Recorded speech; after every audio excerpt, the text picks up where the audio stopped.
ধরনের ডক্টর জাকির নায়েক শ্লোক নিয়ে খেলা করছেন। উনি শুধু শ্লোক নিয়ে খেলা করছেন। ইসলাম এই পৃথিবীর মানুষকে ভাগ করেছে দুই ভাগে, একটা হলো মুমিন, আরেকটা হলো কাফির। অবশ্যই আমরা ইসলাম ধর্মের এই কথাগুলো বিশ্বাস করি না, মানতেও পারি না। তাই ইসলাম ধর্ম যেভাবে আমাদের উপর সর্বজনীন ভ্রাতৃত্বকে চাপিয়ে দিচ্ছে, সেটা আসলে কখনোই সম্ভব না। ইসলাম মানুষের মধ্যে শুধু বিভেদ তৈরি করে। তাদের মধ্যেও আছে শিয়া, সুন্নি, এছাড়াও ইসলামে আরো 70টা গোত্র আছে। হ্যাঁ, আমি আমার প্রশ্ন করছি, সমস্যা ইসলাম এটা দিতে পারবে না। পৃথিবীতে একমাত্র হিন্দু ধর্মই আমাদের সর্বজনীন ভ্রাতৃত্ব উপহার দিতে পারবে। একাম সত্তা বিপ্র বহুদা ভদান্তি, একটু আগে আপনি বললেন। ইসলাম এটা কোনোভাবেই মানে না। গরু হত্যা করছে, কাফির হত্যা করছে, তাদের সম্পত্তি কেড়ে নিচ্ছে, লুট, নারী নির্যাতন। ইসলামই বলে ভ্রাতৃত্ব, তাহলে কিভাবে আসবে? আপনার মুখে ভ্রাতৃত্বের কথা আসলে শুধু শ্লোক নিয়ে খেলা করা। আপনি আসলে হিন্দু ধর্ম বলতে গিয়ে ইসলাম ধর্ম বলে ফেলেছেন। ভাই, আপনি বেশ কিছু মন্তব্য করেছেন। আর ইসলাম বলে ইন্নাল্লাহ মা'আস সাবিরিন, নিশ্চয়ই আল্লাহ তাদের সঙ্গে আছেন যারা ধৈর্যশীল। ভ্রাতৃত্ব বজায় রাখতে গেলে আপনাকে ধৈর্যশীল হতে হবে। ধৈর্যশীল যদি আমরা না হই, তাহলে ভাইয়ের সাথে ভাইয়ের যুদ্ধ লেগে যাবে। ইসলাম বলছে সূরা আল বাকারার 153 নম্বর আয়াতে আছে, ইন্নাল্লাহ মা'আস সাবিরিন, নিশ্চয়ই আল্লাহ ধৈর্যশীলদের সঙ্গে আছেন। আর ভ্রাতৃত্ব বজায় রাখতে চাইলে ধৈর্যশীল হতে হবে। আর আমি এখানে উপস্থিত গুরুজনদের শ্রদ্ধা করি। তিনি হয়তো হিন্দু ধর্ম সম্পর্কে ভালো জানেন, তবে দুঃখিত যে আমি তার সঙ্গে একমত নই। ইসলাম সম্পর্কে তার জ্ঞান কিছুটা কম। আর ওনার সাথে আমি একমত যে ইসলাম ধর্মে মানুষকে দুই ভাগে ভাগ করা হয়। একটা হলো যারা বিশ্বাসী মুমিন, আরেক দল হলো কাফির, উনি যেভাবে বললেন। আর প্রত্যেক ধর্মেই দুই প্রকার মানুষ আছে, এমনকি হিন্দু ধর্মেও হিন্দু আর অহিন্দু। খ্রিস্টান ধর্মে খ্রিস্টান আর অখ্রিস্টান, ইহুদি ধর্মে ইহুদি আর নন ইহুদি, ইসলামে মুসলমান আর অমুসলমান। তাহলে ইসলাম আলাদা হলো কি করে? আর আমি এখানে হিন্দু ধর্মের সমালোচনা করব না, আমি সমালোচনা করব না। কিন্তু আজকের এই লেকচারে আমি হিন্দু ধর্ম নিয়ে কথা বলবো, কারণ আমি বিভিন্ন ধর্মের একজন ছাত্র হিসাবে আমি বেদ পড়েছি, আমি উপনিষদ পড়েছি। তবে এখানে ছোট্ট একটা মন্তব্য করি। হিন্দু ধর্মগ্রন্থ বেদে আছে যে এই মানুষ জাতি সৃষ্টি হয়েছে সর্বশক্তিমান ঈশ্বরের 4টে অংশ থেকে। তার মাথা থেকে এসেছে ব্রাহ্মণ, বুক থেকে এসেছে ক্ষত্রিয়, আর উরু থেকে বৈশ্যরা ব্যবসায়ী জাত, আর পা থেকে শূদ্ররা বর্ণপ্রথা। আমি এটা নিয়ে মন্তব্য করতে আসিনি, আমি এটা চাই না। আমি চাই না হিন্দু ভাইদের মনে আঘাত দিতে। ইসলাম ধর্ম এটার অনুমতি দেয় না। আমি এসব নিয়ে মন্তব্য করছি না, কোনো ধর্মের সমালোচনা করছি না, আমি কারো সমালোচনা করছি না। আমি কথা বলছি না যে কোনো ধর্ম ভুল। তবে আপনি যদি ভালোভাবে বেদ পড়ে থাকেন, আপনি এখানে সবাইকে বলতে পারেন বেদে কথা বলে কিনা যে স্রষ্টার মাথা থেকে ব্রাহ্মণ এসেছে, তার বুক থেকে ক্ষত্রিয়রা এসেছে, উরু থেকে এসেছে বৈশ্যরা ব্যবসায়ী জাত, বিদ্বান গোত্র, যোদ্ধা গোত্র, ব্যবসায়ী গোত্র, শূদ্র। শূদ্ররা হলো সবচেয়ে নিম্নবর্ণের। আর ডক্টর আম্বেদকর এটা নিয়ে বই লিখেছেন। আমি সব খুলে বলছি না। হিন্দু ধর্ম আমি ভালোভাবে পড়েছি। আমি হিন্দু ধর্মের অনেক কিছু শ্রদ্ধা করি, বেশ কিছুর ব্যাপারে একমত নয়, এটা আমাকে আপনি বলতে বাধ্য করলেন। পবিত্র কোরআনে সূরা আনামের 108 নম্বর আয়াতে আছে, তাহাদিগকে গালি দিও না আল্লাহকে ছাড়িয়ে তাহারা যাহাদিগকে ডাকে, কেননা অজ্ঞানতাবশত তাহারা গালি দিবে আল্লাহ সুবহানাহু ওয়া তাআলাকে। এখানে আমি হিন্দু ধর্মের ভালো দিকগুলো নিয়ে বলেছি। কথাটা হলো তারা এক ঈশ্বরের ধারণায় বিশ্বাস করে। আপনার প্রশ্নের ব্যাপারে বলি যে আপনি বলেছেন মুসলিমরা তারা মানুষ খুন করে, এছাড়াও তারা হত্যা করে। আপনি বললেন গরু, ঠিক আপনি কথা বলেছেন। এই সবগুলো অভিযোগের উত্তর দেওয়া দরকার। সময় এখানে কম, কয়েকটার উত্তর দিচ্ছি। অন্য কেউ প্রশ্ন করেন, আপনাদের সবার ভুল ধারণাগুলো আমি ভেঙে দেব, আমারও ভালো লাগবে। আর ভুল ধারণাগুলো ভাঙিয়ে দিলেই তারা ইসলামকে ভালোভাবে বুঝতে পারবে। এজন্য আমার লেকচারে সবসময় একটা প্রশ্নোত্তর পর্ব থাকে। আর আমরাও বলি, যখন কেউ সমালোচনা করে আমারও ভালো লাগে। যত বেশি সমালোচনা হবে তত বেশি বোঝাতে পারবো, তত ভালো করে ইসলামকে বুঝতে পারবেন। আমিও সেটাই করি। ইসলামও বলে সত্যকে ছড়িয়ে দিতে। হিকমার সাথে পবিত্র কোরআনে সূরা নেহালের 125 নম্বর আয়াতে আছে, উদু ইলা সাবিলি রাব্বিকা বিল হিকমা ওয়াল মাউযিতিল হাসনা ওয়াজাদিলুম বিল্লাতি আহসান। মানুষকে প্রতিপালকের পথে আহ্বান করো হিকমত আর সদুপদেশ দ্বারা। আর উহাদের সহিত তর্ক করিবে সবচেয়ে উত্তম পন্থায়। যখন বলা হয় আমরা আমিষ খেতে পারবো কিনা, গরু ছাগল কোরবানি দেয় ইত্যাদি, আর অনেক অমুসলিমই বলবে মুসলমান আপনারা সবাই নিষ্ঠুর মানুষ, প্রাণী হত্যা করেন। ভাই আপনাদের আমি বলি, একজন মুসলমান খুব ভালো মুসলমান হতে পারে, এমনকি যদি সে পুরোপুরি ভেজিটেরিয়ান হয়।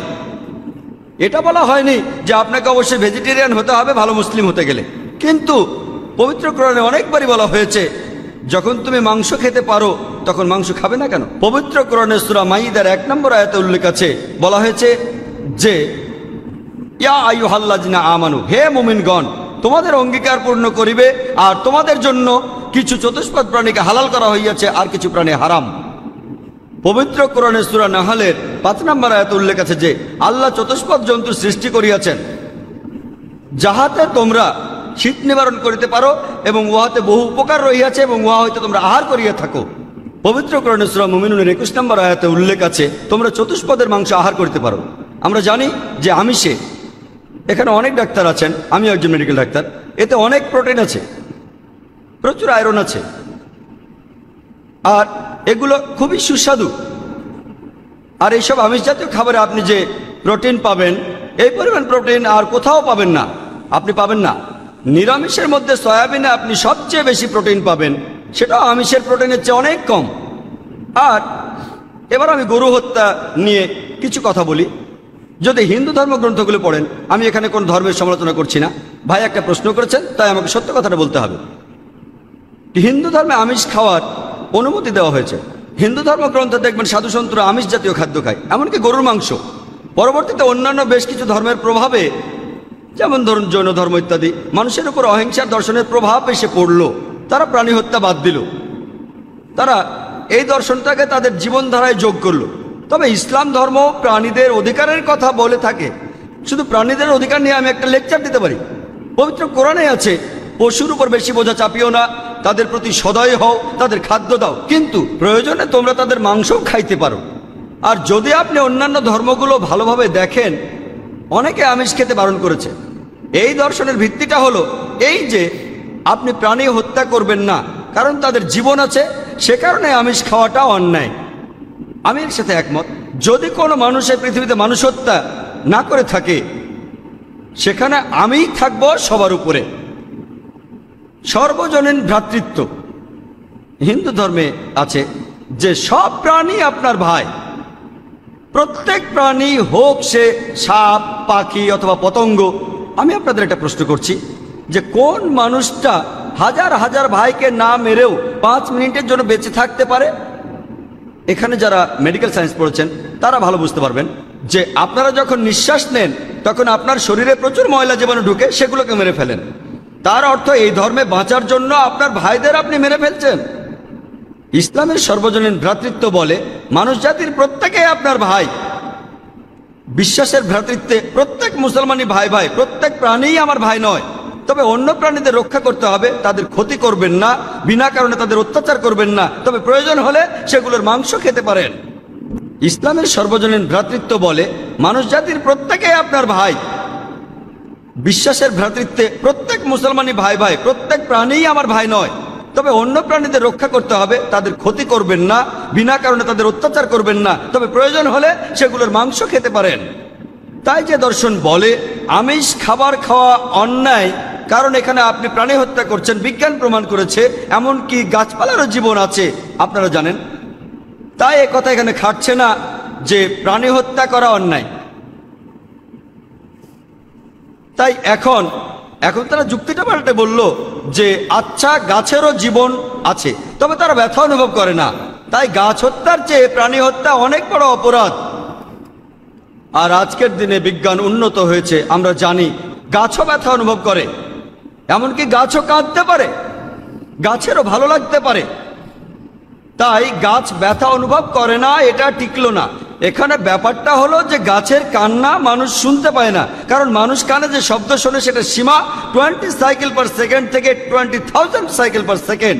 এই সীমার মধ্যে কিছু হলে মানুষ সেটা শুনতে পায়, এই সীমার নিচে বা উপরে মানুষ কিছু শুনতে পায় না। যেমন ধরুন কেউ যদি ডগ হুইসেল বাজায়, ডগ হুইসেল চেনেন, যেটাকে বলে সাইলেন্ট ডগ হুইসেল। যখন কেউ এই হুইসেল বাজায়, এটার সীমা হচ্ছে 20,000 সাইকেল পার সেকেন্ডের উপরে, 40,000 সাইকেল পার সেকেন্ডের নিচে।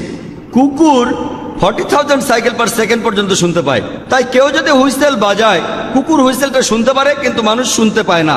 এটাকে বলা হয় সাইলেন্ট ডগ হুইসেল। একইভাবে গাছপালার যে কান্নাকাটি আমরা মানুষরা কিছুই শুনতে পাই না, তবে গাছও কাঁদে, তারাও ব্যথা অনুভব করে। আমাদের একজন ভাই বললেন, যিনি বিষয়টা নিয়ে বেশ তর্ক করছিলেন, আর আমাকে বললেন, ভাই জাকির, আপনার কথা আমি মেনে নিলাম যে গাছপালারও জীবন আছে, তারাও ব্যথা অনুভব করে, তবে আপনি কি জানেন যে গাছের দুটো ইন্দ্রিয় কম আছে, তাদের 3টা ইন্দ্রিয় আছে, পশু পাখির ইন্দ্রিয় আছে 5টি। তাই গাছপালা হত্যার চেয়ে পশু হত্যা করা অনেক বড় অন্যায়।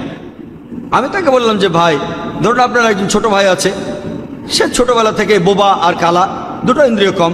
সে বড় হওয়ার পরে কেউ একজন তাকে খুন করে ফেললো, আপনি কি বিচারককে বলবেন, ও মি লর্ড, এই খুনিকে কম শাস্তি দিন কারণ আমার ভাইয়ের দুটো ইন্দ্রিয় কম ছিল? এই কথাই বলবেন?